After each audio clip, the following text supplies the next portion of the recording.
You were one of the names brought up for this head coaching job. Just kind of talk, take us through that process, and did you have an interview process with them, and just kind of what led to the current situation that it is now? Well, I give you a little background. I went into this new role that I took on the last 2 years. I went into that process 2 years ago, and I really, having done a lot, and I knock on wood, the game's been good to me, and I still have the passion and the energy to do it. At whatever coaching level is at, doesn't matter what level it is. I went in knowing that at this point in my career, it really wasn't all that important to be a head coach. I've been there, I experienced it, I had great experiences, most good, not many downers, and I thought that I might, I've been around the game a long time, I think it's my 36th year of coaching, and I enjoy it. And I thought, this might be the right time to take a step back and maybe do more more teaching than coaching. An assistant coach, I really believe you do more teaching than coaching, whereas a head coach, because of the responsibilities and everything that goes with it, I really think you do more coaching than teaching, although there's a lot of teaching to go with it. So I was ready for that move 2 years ago.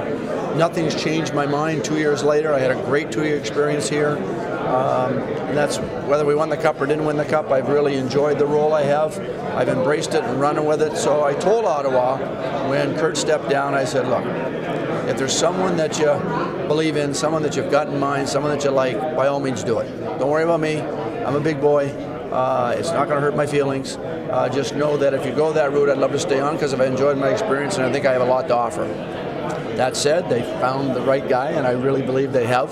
I know him through the last couple of years fairly well from training camp, and he was down a lot to see our games, so I got a chance to talk with him on a number of occasions. So I think they picked the right guy, and I think with my experience and Maddie's experience with the video and on ice and been around the team, I think Maddie's starting his 5th year here.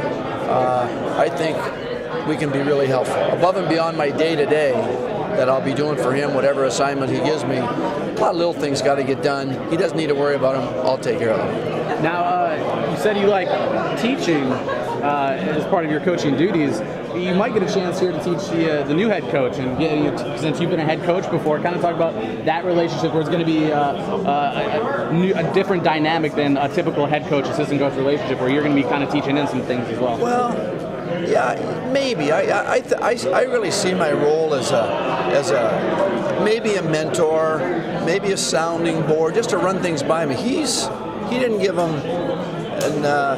as a former player, and he played National Hockey League 20 years, and you don't do that unless you're a quality individual, good player. And what I like, and why I'm thrilled to be working with him and for him and doing whatever I can to make his life easier, I think there's just a big-time character guy that I know of, and everybody I've heard, character first, and I remember him as a player. He played the game right.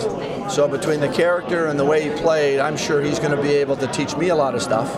And I think his experience as a player, 3.5 years removed, is going to be invaluable because he'll be in a position to say to himself, if I were still playing, would I like what I'm about to do with these guys, maybe not like it or be okay with it? And that tends to be the answer you need. And when he's still in doubt, he can ask me and I'll give my opinion, but keep in mind, most of what I'll be doing is just opinion from my experiences, and he's got to make the final decision. So there'll be an awful lot of sharing back and forth.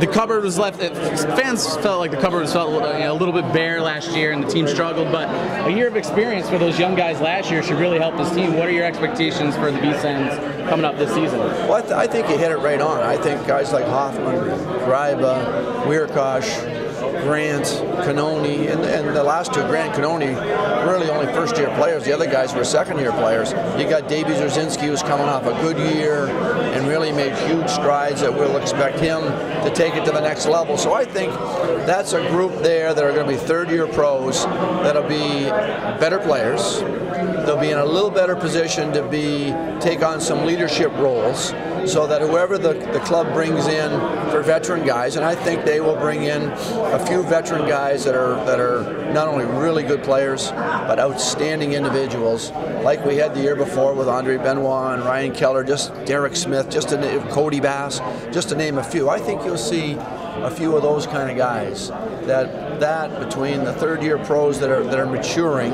the way we needed them to mature, I think you're going to see a whole different kind of club.